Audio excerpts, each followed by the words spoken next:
Tell me, you need to switch on the mics, you switch down, you click them or something when you go down, you know. Because here you have to click. Here you have to do like that.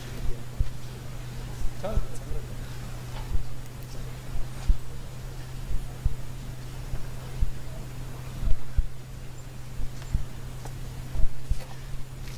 Hello everyone and welcome. My name is Tal and I'm a student for Politics and Government and European Studies, and I'm here with you today as a representative for the Simone Weil Research Center for Contemporary European Studies.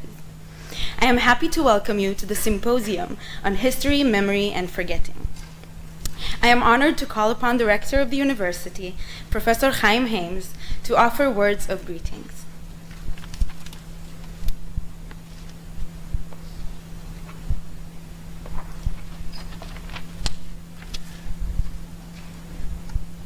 There are still empty seats, so come on in.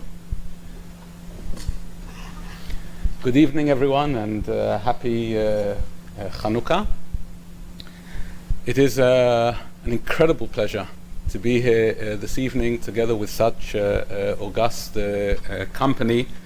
First of all, Professor Peter Burke from Cambridge and Professor Roy Foster from Oxford.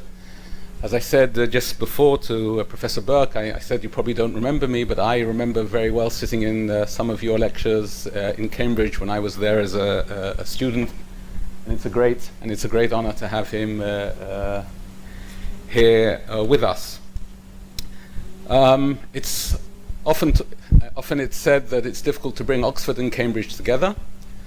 But it's great for us that we have both representatives of Oxford and Cambridge here to talk about a book written by a colleague of ours from the history department, Guy Biner. And Guy, congratulations on a seriously magisterial book, which I had the pleasure of. I was given a copy a few days ago, and I spent the weekend, well, some of the weekend, reading through the book, and it's amazing to see how much archival work, how much time you must have spent trying to put together and gather the materials that were needed to try and put together the coherent picture that you did. I have no intention of talking about the book, because I'm sure that our distinguished guests will do a much better job than I will. I forgot to say when I began, but I would also like to welcome the Ambassador of Ireland, Alison Kelly, who's sitting over there. Welcome, and thank you very much for coming and joining in this event. In the context of this evening, I would perhaps like to, and while reading through the introduction, particularly of the book, it gave rise to thought to me about something that happened a couple of weeks ago. And to me, I'm the case study in this case, the case of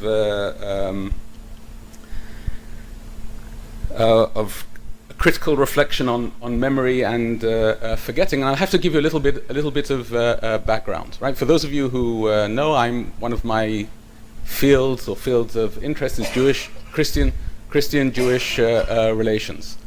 And as most of you probably know, Christian-Jewish relations over the past 2,000 years have had their ups and downs, mainly downs, some ups, but also lots of downs.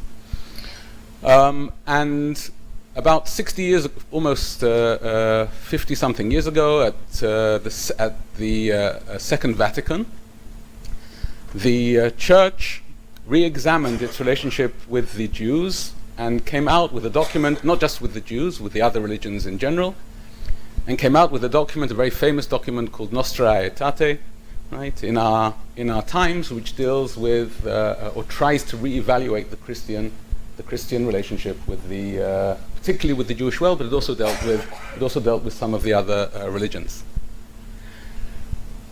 A couple of weeks ago, I received mail from the Vatican, and in the mail I was asked whether I would provide a recommendation for someone the Church wants to elevate to sainthood, to canonize. Now, at the time, I thought to myself it was rather strange, right? Requesting a letter of recommendation for sainthood from a Jew, right?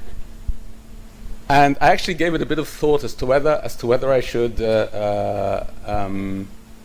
answer or not. And the issue was that they were afraid, or it had been raised. Right? The point had been raised that perhaps the person that they wanted to elevate to sainthood was an anti-Semite. Now, in brackets, I actually thought of replying that if that was one of the criteria for sainthood, then there were many, many saints in the Catholic Church who would have to be decanonized. But I didn't do that. But I did think about whether I should write this letter, and this brings me to. In the end, I did. By the way, I wrote a letter of. I'm not sure whether a letter of recommendation, but I wrote a letter about what I thought about the person that was to be elevated or will be elevated. I don't know, or might not be elevated as a result of my letter to sainthood. And reading Guy's book made me think about the question of memory and forgetting. Right? Whose memory? What memory are we? What the institutional memory of the church? Right? Has Nostra Aetate wiped the institutional memory, and therefore everything, and therefore there's no problem, right? Turning to someone like me to ask me to write a letter for this canonization process. On the other hand, what about me as a historian?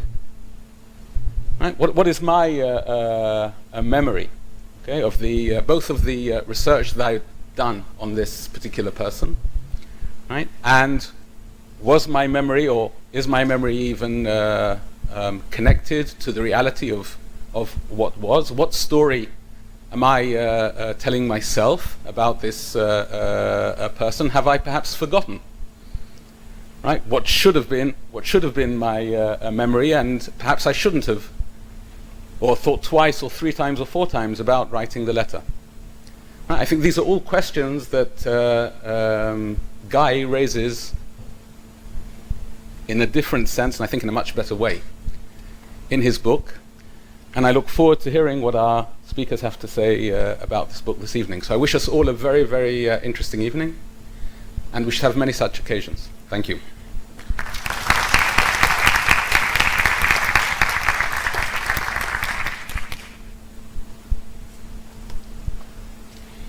Thank you very much, Professor Haynes.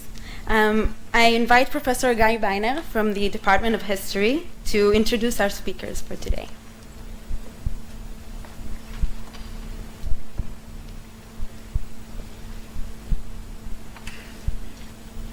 Good afternoon.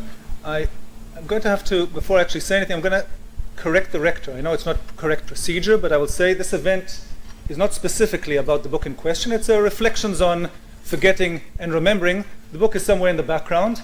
In fact, I'm the coordinator of the seminar of the Department of History. This is a seminar meeting of the Department of History. As you see, we prefer to have rather grandiose seminars. You should come to our seminar more often. Before I begin with introductions, there's a few words of thanks that need to be said.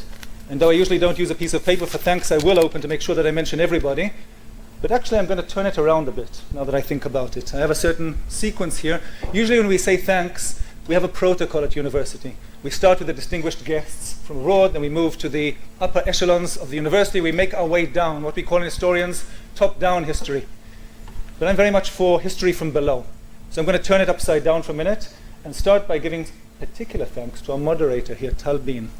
And I have to say that because it was a conscious decision that the moderator of this event would not be an entitled professor or a dean or a head of a department, but a student. Tal is an excellent student, and she's one of many excellent students that we have at the department and at the Center of European Studies, of Contemporary European Studies. And I think it's great that Tal rose to the challenge and is moderating this event. So thank you very much to Tal. And I should add, in fact, to all of quite a team of students that have helped me put together this event.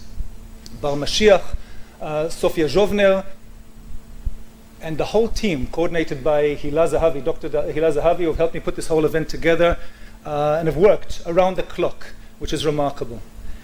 Having said that, we'll do a multi-directional, it's a big word in memory now, saying of thanks, and I will say thanks at this stage to the Ambassador of Ireland, Her Excellency Alison Kelly, and of course also the Deputy Head of the Mission, James O'Shea, who's here in the university for the first time.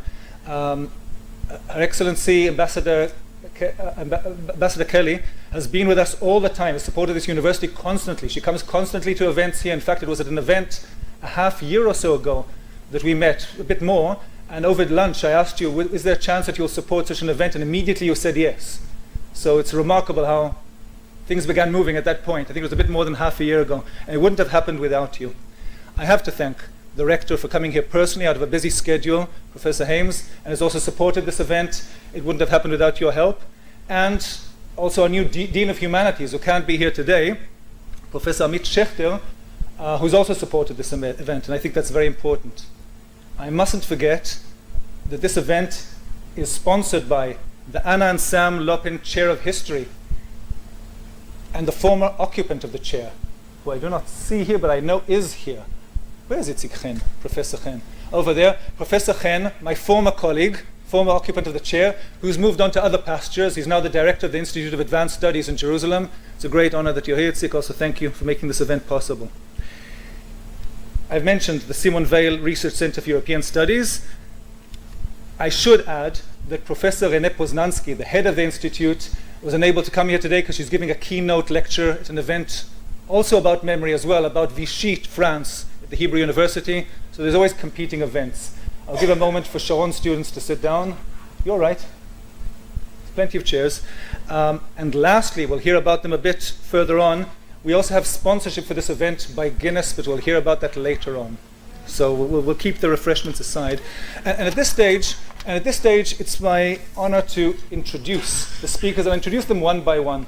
And I'll also do this in a rather unorthodox fashion, if I may, for the simple reason that if we go through a standard academic introduction, just reading, just listing their main works and commenting on each one briefly would take a good amount of time. And also, there's no reason to do that today. You just have to open Wikipedia, open their department page. You'll get all this information. They're both well-known figures, and much is known about them. So what I thought of doing, rather than opting for that foolish cliche that these are people who need no introduction, because there is no such person who needs no introduction, I thought of giving you a very short, personal introduction to each one of them, how I encountered their work. As a student in Tel Aviv University some years ago, I chose to study general history at Tel Aviv University. And as I walked into the department, I discovered a whole new era that I didn't know had existed till then. There was antiquities, and there was modernity, modern history, and those made sense. And in between was the Middle Ages, and those are the classic divisions. But certainly for the first time in Tel Aviv, I encountered the early modern, and I had no idea what that is. So I did what people did then. I think now what people do is simply look at Google. But what you did then is you actually went to the library. People forget that there is such a thing as a library sometimes. I went to the Suraski Library, and I quickly wanted to find out what is this early modern period. I understood that the key to understanding, or the key to coming to terms with the early modern, was to understand the Renaissance. So I looked for the best book available in the Tel Aviv University Library on the Renaissance. And that's where I first met, as a text, Professor Peter Burke. It was through your books on the Renaissance that a whole new period was open for me, was open to me. And history was suddenly open to me. Everything seemed different after I read those books. Peter Burke has been my guide constantly over the 2.5 decades that have passed since then, constantly directing me more towards cultural history, I think, and social history, always there to kind of guide. I'd always turn to those books to see where it is. And so in a way, I feel that I've always known you, even though we've met briefly on very short occasions. Towards the end of my degree, I realized, thanks to the influence of Professor Burke, that I would like to research more history of popular culture. And from that, I developed an interest in folklore. A few years later, I had the privilege of being invited as a doctoral student to a conference in the Warburg Institute. I don't know if you remember that, Professor Burke. It was in the Warburg Institute, a conference called Folklore and the Historian. We all presented our papers, and then Professor Burke got up. And he presented a paper on the history of the relationships between folklorists and historians. And suddenly I realized this was not terra incognita. I had been following the path of others. There was a history of relationships, even pinpointed the exact moment that I was standing. It was a moment of rapprochement, of coming together of history and folklore. So once again, and there's been other occasions, which I won't list here, that I've had the privilege of meeting Professor Burke each time, cluing me in. Some people in this room might remember his Stern lectures from 3 years ago, where he gave a series of lectures in Jerusalem on 500 years of history, of exiles and expatriates, 1500 to 2000, always changing the way we look at things. But Professor Burke might not know it. There's one reason specifically that he was invited here today. I'd like to remind you. You wrote an article in the late 80s, I think the original article was written, called History as Social Memory. After I read that article, that defined my research agenda till the current day. It changed completely how I look at everything. I'll even quote 2 lines from it, if I may, because that's been my candle by which I've guided myself. If we use terms like social memory, and on purpose he uses the terms social memory and collective memory, and you'll see I'd use the same, completely guided by Peter Burke, we do risk reifying concepts. On the other hand, if we refuse to use such terms, we are in danger of failing to notice the different ways in which the ideas of individuals are influenced by the groups to which they belong. We heard before the rector talking about individual memory and group memory. It all comes together in social memory. The article is fabulous. It preceded the big memory boom. Since then, everybody has become a historian of memory. Peter Burke was there ahead of the pack. But it also had an intriguing line, which wasn't picked on by many at the time. It had the following line. This is a very Peter Burke kind of line. He poses a problem, he solves it, and then he leaves you with another problem. It is often illuminating to approach problems from behind, to turn them inside out. To understand the workings of social memory, it may be worth investigating the social organization of forgetting, the rules of exclusion, suppression or oppression, and the question of who wants whom to forget what and why. In a phrase, social amnesia. This line has haunted me for the past 20-something years. And for that reason, I invited, without telling him explicitly, Peter Burke to explain to us what he means by social amnesia and to do what he does best, to put it in a comparative perspective. Please, Professor Burke.